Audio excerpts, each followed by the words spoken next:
Today's daf is daf Lamed Aleph, and we'll begin with the Mishnah.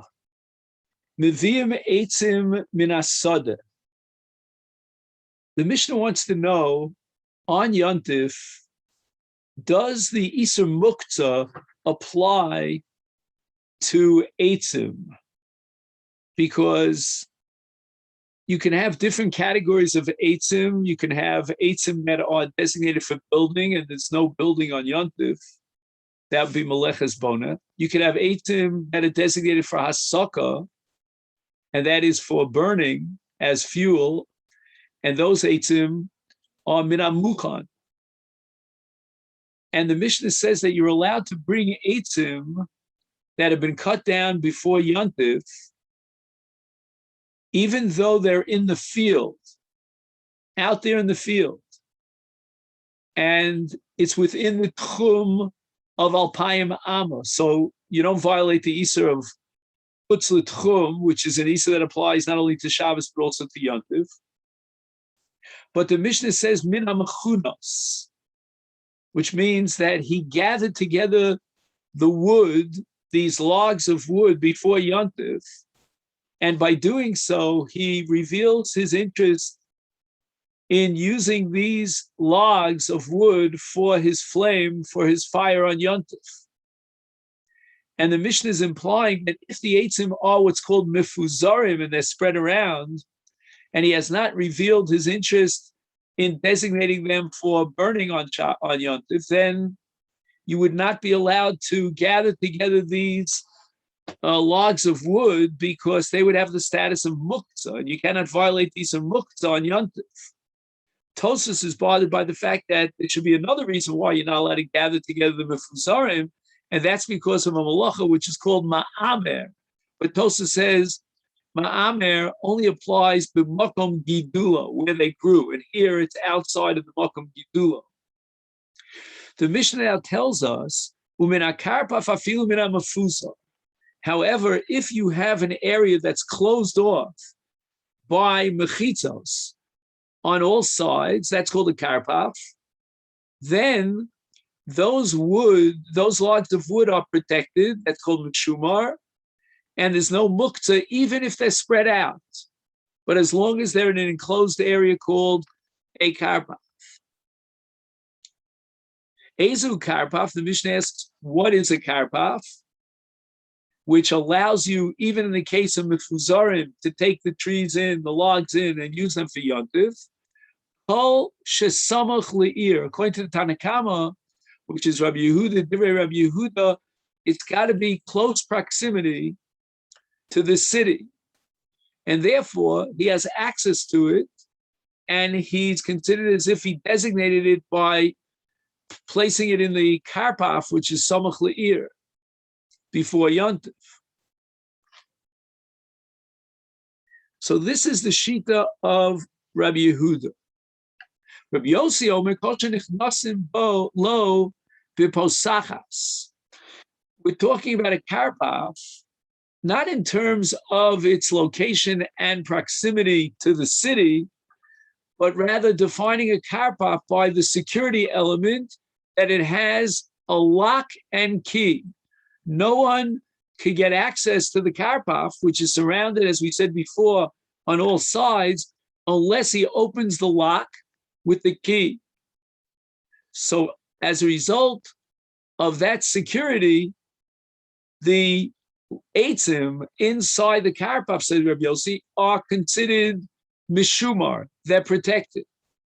And that gives you a designation on Erev Yontif, so that going into Yontif, these eitzim are omdim for asaka. Vafilu b'toch tchum Shabbos. They don't have to be within a karpaf that's samach le'ir, according to Rabbi Yossi. As long as there's a lock and key, then the karpaf could be at a distance from the city. It's beyond the outskirts of the city, within a circumference of 2,000 amma. Now, we've explained that this Mishnah is focused on muktzah. When are the eitzim considered Mukhan? They are designated and prepared before Yontif. When are they considered non-Mukhan, which is Muktzah. However, I have a note here in the Masechet in which he quotes the Ra'ah, one of the Rishonim, who says that the whole Iser here, the prohibition about taking in these eitzim in a case where they are mefuzarim, they're spread around, is the malach of ma'amer that we mentioned earlier about gathering together different kinds of vegetation, growth, trees, whatever it is that you're gathering together.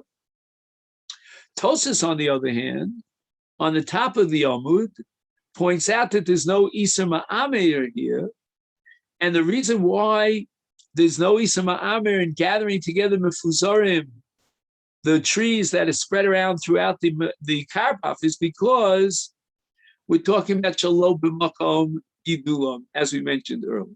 Amar Rabbi Yehuda Amar Shmuel, ein meviim eitzim ela min hamuchanim shebekarpaf. According to Shmuel, we need two conditions to be met in order to guarantee the status of Mukhan and permit taking these eitzim in on Yontif in order to burn the fire. Number one, we need mechunasim. Mechunasim means the logs have to be gathered together in one pile. Number two, we need that they be found in a karpaf, which is a makom hamishtamer, in which case he doesn't have to worry and be concerned that somebody else might get access and take away his logs. However, he cannot bring, even from a karpaf, eitzim fuzarim. It must be mechunasim plus karpaf. So the Gemara immediately raises an objection from our Mishnah. Anan Tanan in our Mishnah, it says, Mina karpev, afilu mina mefuzarim. It says explicitly that if the eitzim are located in this enclosed area, which might be right outside the city limits or within 2,000 amma, then in such a case, the Mishnah says, even if the trees, the logs within the karpet are spread around, nevertheless, they're not muktzah, they're considered mukhan. How do we reconcile our Mishnah with this statement of Shmuel, who requires two conditions, and karpaf is not in and of itself sufficient to make it mukhan? We need also another condition to be fulfilled. It's got to be mechunasim. Our Mishnah says afilu mefuzarim. And the Gemara answers, Masnisan Yechidahi. Our Mishnah reflects a minority view that would allow eitzim, even though they're mefuzarim, and would drop the requirement of mechunasim. But that's only a das yachid. The Rabbim, the majority view, rejected this minority view. And now the Gemara is searching for a source in a Beitza which will formulate explicitly the opinion of that das yachid, of that minority view. The machlokas between Beis Hill, Beit Shammai, which is recorded in the Beitza, is only al hamefuzarim shebesados, she'ein mevir. There's only going to be a debate with regard to eitzim that are spread out in the fields. I'm sorry. There will not be a debate. We'll get to the case of debate. There will be no debate in the case of eitzim that are spread out in the fields, because she'ein mevir. Even Beis Hillel will concede that that's considered muktzah. They're lacking two conditions. Number one, it's in a field, it's not in a karpev. And number two, it's mefuzarim, it's not mechunas. Now, in addition, there's no machlokes in the other extreme.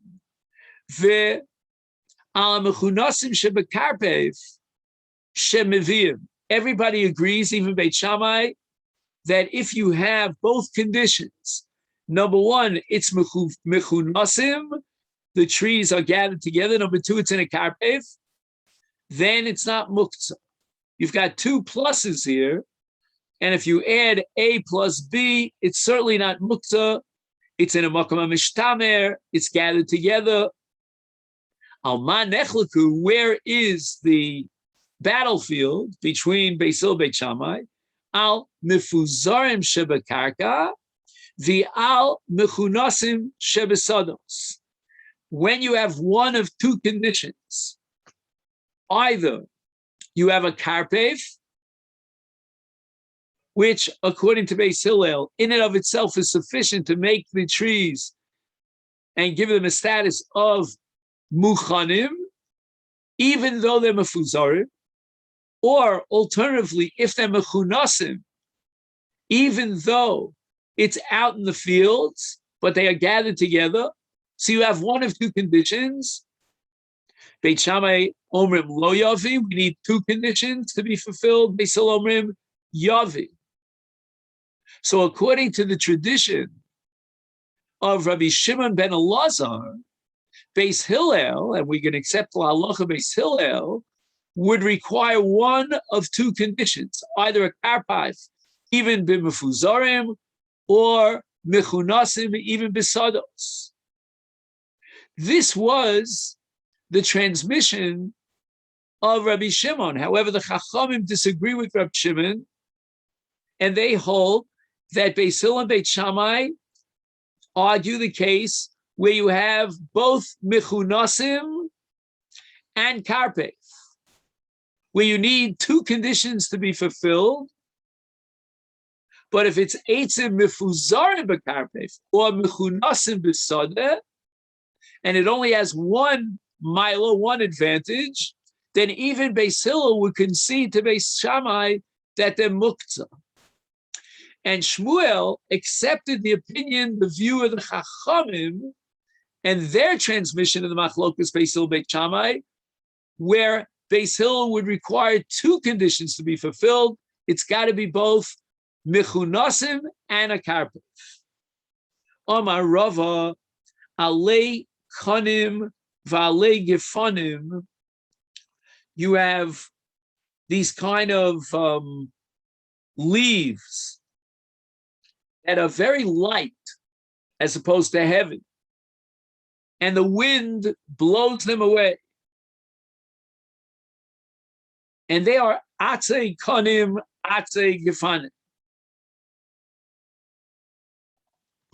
Says Rava, in these cases, afal gav de mechanfiluhu mosve, even though he gathers them together before Yontif, and he sets them up in a pile, nevertheless, kevan di madle zika mevader lehu.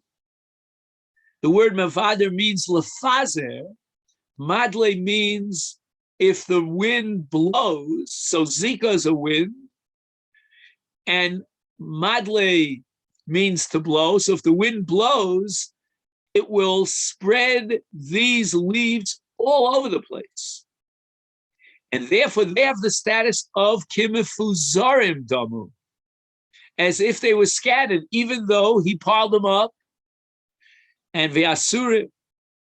And the Rishonim point out that this applies even in a karpev, because the karpev is surrounded by mechitzas, but that doesn't protect these leaves from the wind, which will blow and spread around the leaves. But ve'i isnach mana me'esmol alayhu, if on Erev Yontiv me'esmol, you placed something heavy, a heavy utensil on top of these leaves, such that it will protect it from being blown away by the wind, shapir dummy, then you'd be permitted to take them in and use them on Yontif that are not muktzah.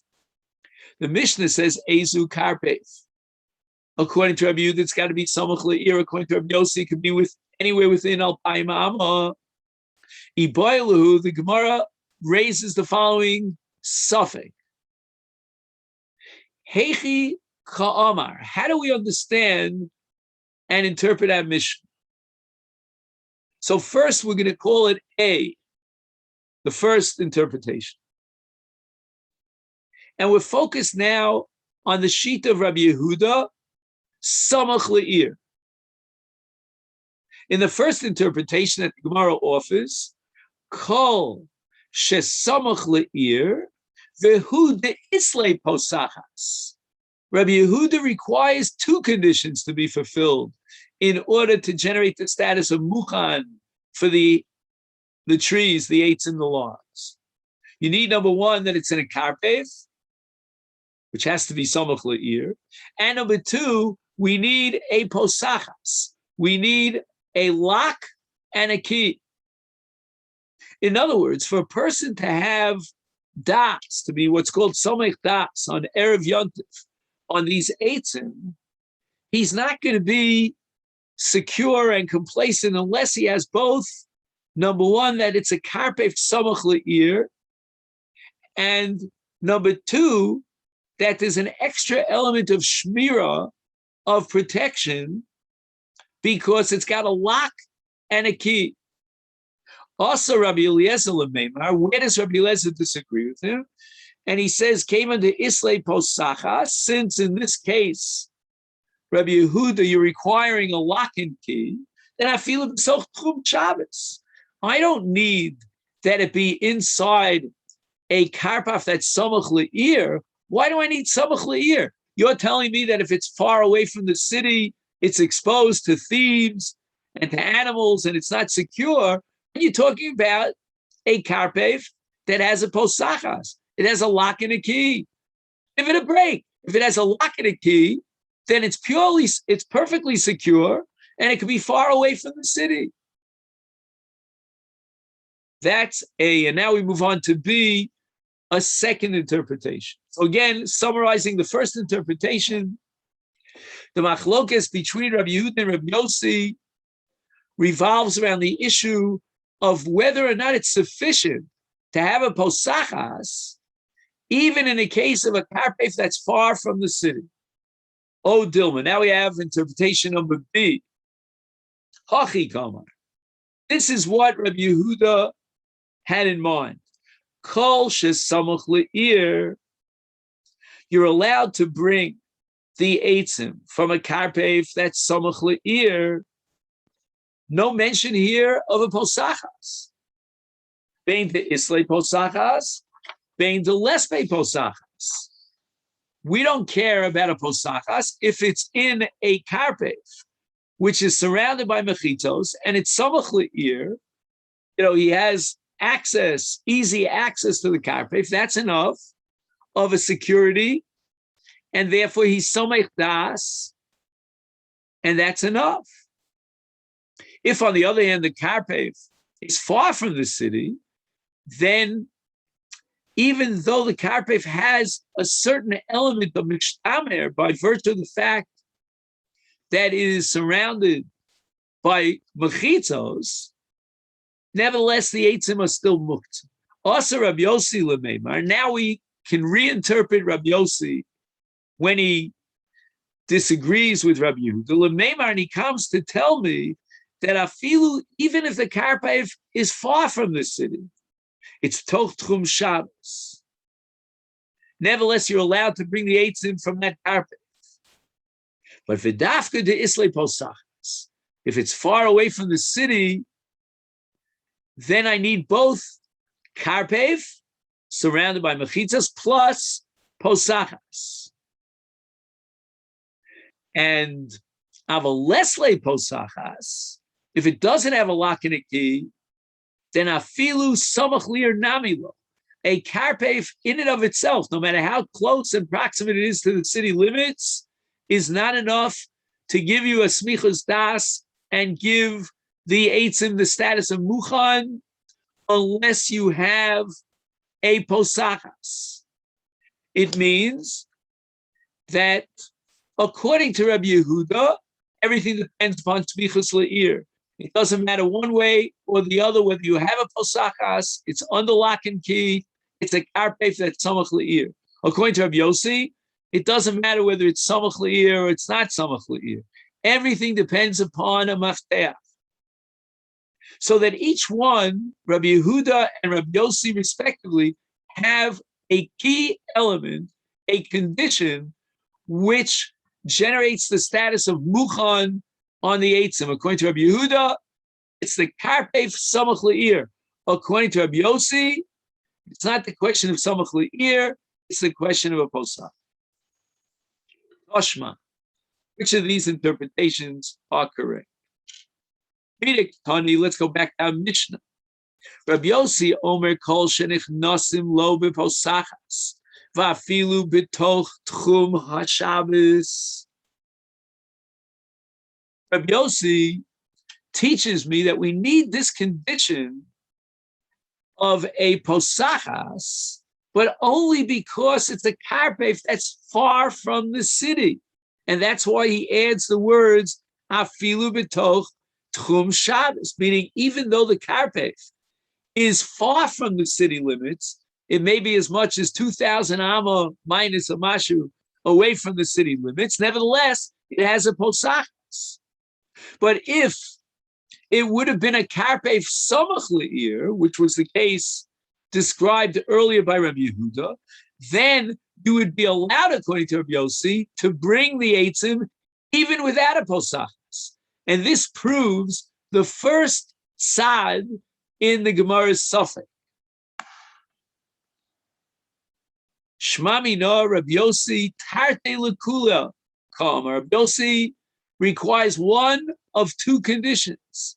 Number one, either it's a karpef samach le'ir and you don't need a posachas, or it's a karpef b'toch tchum Shabbos, far from the tchum ha'ir. Far from samach le'ir, and then you need posachas. Shma mina, and that's the final conclusion of its Gemara. From the fact that Rabbi Yossi requires one of two conditions, we now shed a light on Rabbi Yehuda. Rabbi Yehuda says, I'm only going to be lenient based on samach le'ir. I have a karpef that's samach le'ir. I don't care about posachas. And even if there's no posachas, if it's a karpef samach le'ir, that's enough for smichus das, and that makes it Mukhan. If it's a karpef that's rachok min ha'ir, then he doesn't have das, he's not somewhat das on that which is far from the city. We're going to accept the shita halacha of Rabbi Yossi, and it means lahakil, and we could be makil in a case of posachas, even berachok min ha'ir, in a case of samach le'ir, even without a posachas. And this leads us to the Mishnah on the bottom of Daf Lamed Aleph Amud Aleph. Ein mevakim eitzim. We're not allowed to break down logs of wood into smaller pieces. Lo min hakoros.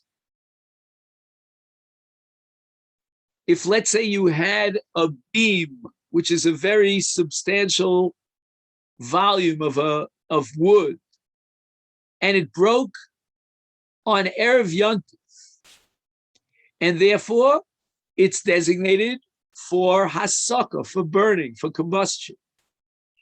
V'lo min hakoros shenishbar b'yontif, or any sort of a beam that broke on Yontif itself.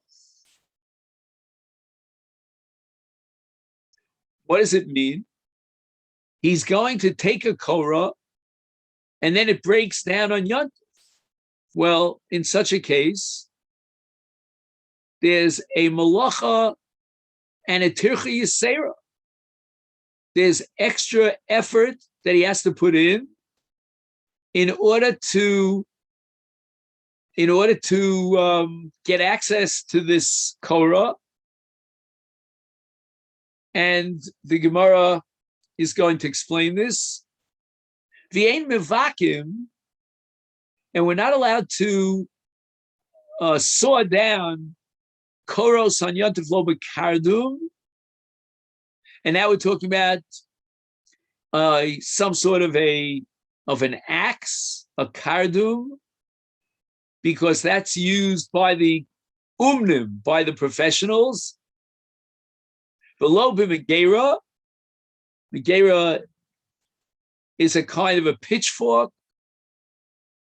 Below b'mago, which is a kind of a hatchet, or perhaps a sickle. All these are utensils, and you are forbidden from using them to be mavakea, because these are the klelim of an uman, of a professional, and it looks like he's getting involved in a malach. What does he use? Which vessel can he use in order to cut down the logs? The kofitz. As we said yesterday, a kofitz is a butcher's knife. That's not a kli umnus for breaking down wood. That might be a kli umnus for cutting meat, but not for breaking down wood.